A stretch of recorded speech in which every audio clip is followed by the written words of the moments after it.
नमस्कार, मी संजय आवटे. आवाज महाराष्ट्राचा विशेष कार्यक्रमात तुमचं स्वागत. आज पुन्हा नवी गाज नवा आवाज. आजचा दिवस गाजवला तो सलमान खाननं.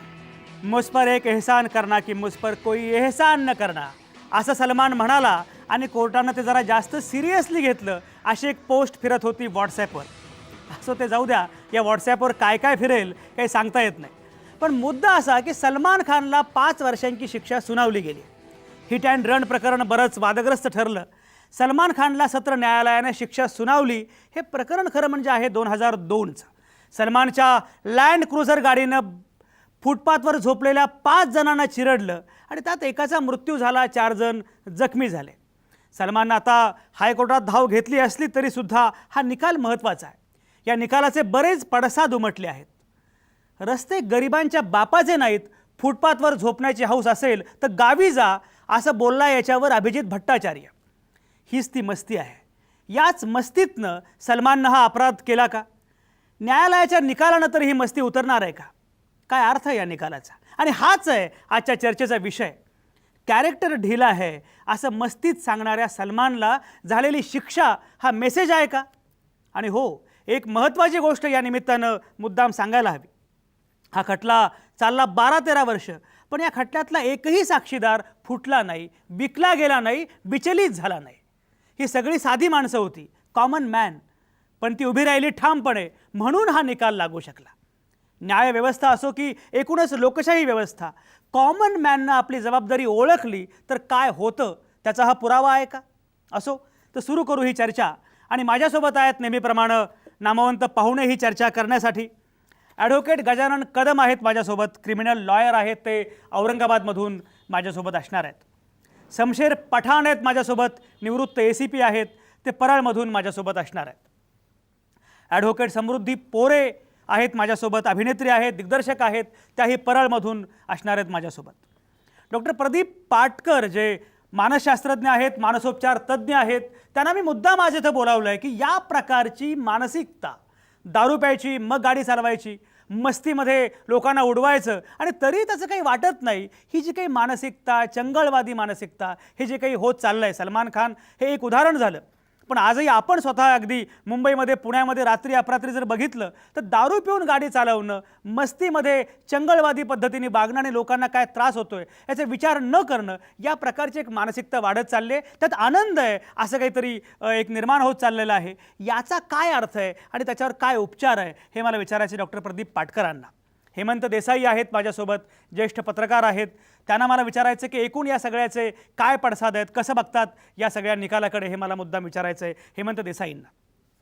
आज सुदैवाने ॲडव्होकेट हर्षद निंबाळकर बेलापूरमध्ये स्टुडिओमध्ये आपल्याला मिळालेले आहेत. खरं म्हणजे ते असतात पुण्यात, पण हायकोर्टामधून ते चालले होते पुण्याला आणि त्यांना आपण बरोबर इथं गाठलं. त्यामुळे क्रिमिनल लॉयर असणारे ॲडव्होकेट हर्षद निंबाळकर हे सुद्धा आपल्यासोबत असणार आहेत. आणि या सगळ्यांच्यासोबत आपल्याला सुरू करायची आहे ही चर्चा. खरोखरच या निकालाचा अर्थ काय, काय मेसेज दिला आहे न्यायालयानं?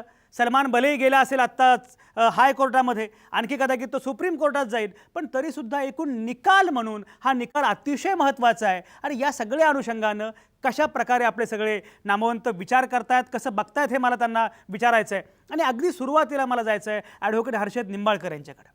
ॲडव्होकेट हर्षद निंबाळकर हे क्रिमिनल लॉयर आहेत. मला सांगा ॲडव्होकेट निंबाळकर, आत्ताचा निकाल तुम्ही वाचला असेल, ऐकला असेल, त्याच्या अनुषंगाने सगळ्या बातम्या बघितल्या आहेत. मला एक सांगा, एक क्रिमिनल लॉयर म्हणून, एक प्रॅक्टिसिंग वकील म्हणून, कायदेतज्ञ म्हणून मला सांगा, हा निकाल किती महत्त्वाचा आहे? तुम्ही कसं बघता या सगळ्या निकालाकडे, काय म्हणणं आहे? नाही, हा निकाल नक्कीच महत्त्वाचा आहे. त्याचं कारण असं आहे की या अशा प्रकारचे खटले कमी असतात. मर्डरचे बरेच खटले असतात, पण मनुष्यवधाचा जो खटला सलमान खानच्या विरुद्ध होता, 304 पार्ट 2 खाली हा खटला चालला आणि 304 पार्ट 2 याच्याखाली शिक्षा दिली गेली. आणि आत्ता आपण म्हटला त्याप्रमाणे सगळे साक्षीदार टिकले, ही अतिशय महत्त्वाची बाब याच्यामध्ये नमूद करायला पाहिजे. कारण साक्षीदार जर कोर्टापुढे शपथेवर बोलले नसते आणि ते जर टिकले नसते तर कदाचित शिक्षा होऊ शकली नसती. त्यामुळे हा निश्चितच अतिशय महत्त्वाचा निकाल असा आज सत्र न्यायालयाने दिलेला आहे. अतिशय महत्त्वाचा निकाल आहे. ॲडव्होकेट समृद्धी पोरे आता आपल्यासोबत आहे. समृद्धी पोरे ह्या ॲडव्होकेट आहेत, कायदेतज्ञ आहेत आणि सगळ्यात महत्त्वाचं म्हणजे दिग्दर्शक आहेत, अभिनेत्रीसुद्धा आहेत. समृद्धी, मला तुम्हाला जे विचारायचं ते कायदेतज्ञ म्हणून किंवा वकील म्हणून नाही विचारायचं. तुम्ही सेलिब्रिटी आहात आणि सलमानच्या अनुषंगाने आपण सगळं बघितलंय. एकूण एक मला सांगा की सेलिब्रिटीच्या निमित्ताने एक वेगळं कल्चर काहीतरी निर्माण होत चाललेलं आहे. म्हणजे मध्यंतरी शाहरुखने केलेला गोंधळ असेल किंवा सलमाननं सुद्धा हे काही पहिल्यांदा केलेलं नाही आहे. त्याचं कॅरेक्टर ढिला आहे, हे जे गाणं आहे त्याचे अनेक नमुने त्यानं प्रत्यक्षात वागताना पेश केलेले आहेत. मला एक सांगा समृद्धी, सेलिब्रिटीचं हे जे कल्चर निर्माण होत चाललेलं आहे, शेवटी असं आहे की त्याचा आदर्श घेणारे अनेक लोक असतात. ज्याप्रमाणे त्याचा टी शर्ट असेल, जीन्स असेल, त्याचे काही हेअरस्टाईल असेल, या सगळ्यांचा आदर्श घेणारे लोक असतात. तेव्हा सेलिब्रिटींनी अशा प्रकारे वागणं याच्यातून फार चुकीचा मेसेज जातो. काय वाटतं तुम्हाला? सलमाननी जे काही केलेलं आहे किंवा या प्रकारे गोष्टी वाढत चालल्यात, कसं बघताय? काय म्हणणं आहे? नक्कीच मला असं वाटतं की एक सेलिब्रिटी असल्यानंतर तुम्हाला खूप असंख्य फॉलोअर्स असतात आणि तुमची जबाबदारी आणखीन जास्त वाढते. त्याच्यामुळे तुमचं वागणं, सगळ्या गोष्टी म्हणजे बोलणं, या सगळ्या गोष्टींचा खूप मोठा परिणाम आपल्या समाजावर होत असतो. तर एक कॉमन मॅनपेक्षा तर त्यांची आणखीन एक जबाबदारी असते. तर सलमान खानची निश्चितच जबाबदारी होती की त्याला एवढे लोक फॉलो करतात. आणि खरं सांगायचं तर कौतुक पण वाटतं की एका माणसामुळे आजचा आपण एक सेन्सेक्स एक शेअर बाजार बघितला तर इतक्या करोडोचं नुकसान आणि एवढ्या सगळ्या गोष्टी झाल्या एका माणसामुळे. तर त्यांनी खरं म्हणजे एक सेलिब्रिटी म्हणून खूप जबाबदारीने वागायला पाहिजे होतं. अगदी मला असं वाटतं की आज सुद्धा त्यांनी सकाळी कोर्टामध्ये ड्रायव्हरचा गुन्हा होता आणि तो चालवत होता असं एकदा म्हणून बघितलं. तर मला खरं त्या गोष्टीची मला ती गोष्ट आवडली नाही की एक बिईंग ह्युमन म्हणून तुम्ही एका बाजूला इतकं काम करत असता आणि त्याच वेळेला तुमची जी जबाबदारी असते की आपण म्हणजे त्यांनी अनेकदा ट्विट पण केलेलं आहे की एका माणसाचा माझ्या हाताने मृत्यू होणे आणि कितीही मी मदत केल्यानंतर किंवा सामाजिक सेवा केल्यानंतर सुद्धा माझ्या मनातनं ती गोष्ट धुतल्या जात नाही. त्या गोष्टीचं एका वेळेला कौतुक वाटलं होतं, पण तरी सुद्धा त्याला हे वाटायला हवं होतं की मला माहिती आहे की माझ्याच्यानी गुन्हा झाला आहे. जज म्हणाले की सगळ्या गोष्टी प्रूव्ह झालेल्या आहेत. त्याच्यानंतरही सलमान प्रयत्न करत होता की मी गाडी चालवत नव्हतो. तर ती गोष्ट मला खरंच खूपच खटकली की एक सगळ्या गोष्टी झाल्यानंतर हेमंत देसाई, मला त्यांनी सांगा, आता समृद्धी पोरे जो उल्लेख करतात, एक बघा, म्हणजे सलमान खानचा गेल्या 12-13 वर्षातली सगळी विधानं असतील, ज्या प्रकारे तो सगळं बघतोय, हा एक भाग आहे. दुसरीकडे आता ज्या बॉलिवूडच्या प्रतिक्रिया येत आहेत, म्हणजे हेमा मालिनी असं म्हणाली की मला सहानुभूती आहे वगैरे, किंवा अभिजित भट्टाचार्याची प्रतिक्रिया तर अतिशय भयानक प्रतिक्रिया आहे की कुत्र्यासारखे तुम्ही फुटपाथवर झोपाल तर आणखी काय होईल. हे सगळं जे काही आहे, तुम्ही सामाजिक राजकीय विश्लेषक आहात, अभ्यासक आहात, या सगळ्या प्रतिक्रियांकडे, या सगळ्या घडामोडींकडे काय म्हणणं आहे तुमचं? काय चाललंय हे? चित्रपट क्षेत्रामध्ये म्हणजे पूर्वीपासून जर बघितलं तर अगदी शम्मी कपूरच्या काळाच्या पासून एक माज असणारे नट, माज हा मुद्दामून शब्द वापरतोय, पैशाची, प्रतिष्ठेची, संपत्तीची आणि एकूण ग्लॅमरची मस्ती चढलेले नट आपण वारंवार बघितलेले आहेत. आणि अलीकडच्या काळामध्ये संजय दत्त हे त्याचं ठळक उदाहरण आहे. संजय दत्तना जेव्हा पहिल्यांदा 1993 साली जेव्हा अटक होऊन ठाण्याला जेव्हा तुरुंगात टाकण्यात आलं होतं, तेव्हा सगळ्या चित्रपट क्षेत्राने तिथे एक ह्युमन चेन, मानवी साखळी केली होती, ज्यामध्ये अनुपम खेरपासून बडे नट होते. कारण संजय दत्त तेव्हा नंबर 1चा स्टार होता. तसाच आता सलमान खान हा नंबर 1चा स्टार आहे. स्टेक्स हाय आहेत त्याच्यामध्ये. एक तर एन्डॉर्समेंट आहे, त्या एन्डॉर्समेंट वेगवेगळ्या प्रॉडक्टच्या, त्याच्याशिवाय स्वतःचं प्रॉडक्शन, इतर अनेक कंपन्यांबरोबर जॉईंट प्रोडक्शन आणि अनेक नव्या नटांना तो एक प्रकारचा सपोर्ट पुरवतो. त्यामुळे त्याचं एक संपूर्ण एक कोंडाळा तयार झाला आहे आणि एक बिग ब्रदर आपण आहोत, अनेकांच्यावरती आपण छत्र धरलेलं आहे, अशा प्रकारची एक त्याची वागणूक आहे.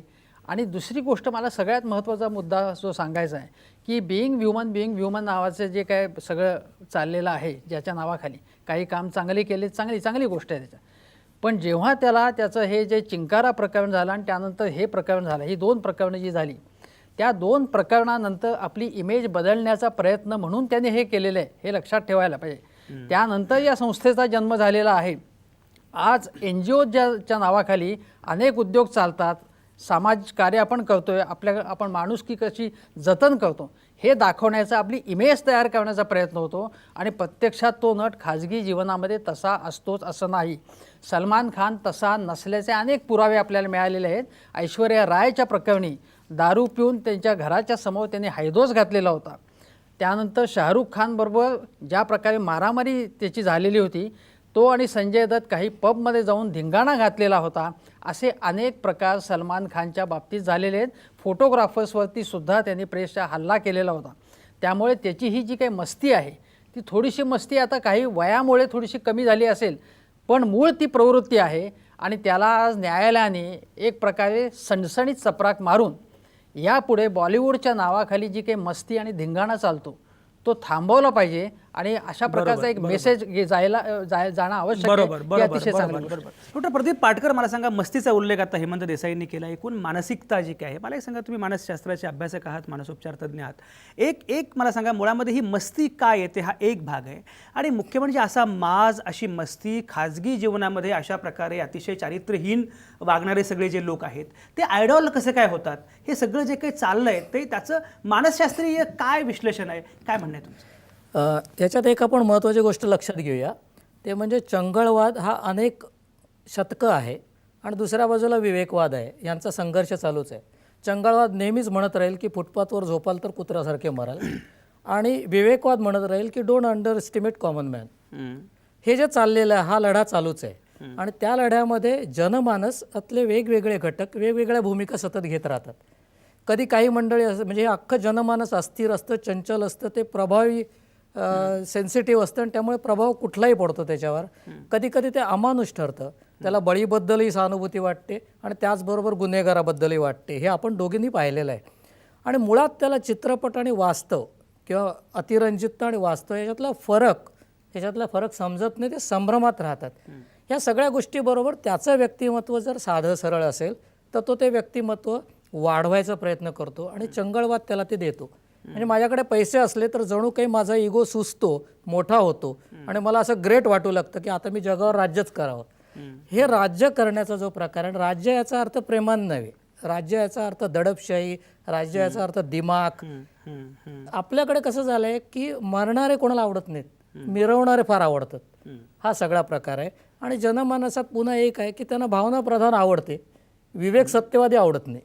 ह्या सगळ्या गोष्टींचा हा परिणाम मला दिसतोय. पण मोठ्या प्रमाणात बाजारांनी विवेकावर आक्रमण केलेलं आहे हे आपल्याला दिसून येतं, आणि बॉलिवूड हे त्याच्यातलं एक मोठं घटक आहे. बरोबर, बॉलिवूड हे प्रतीक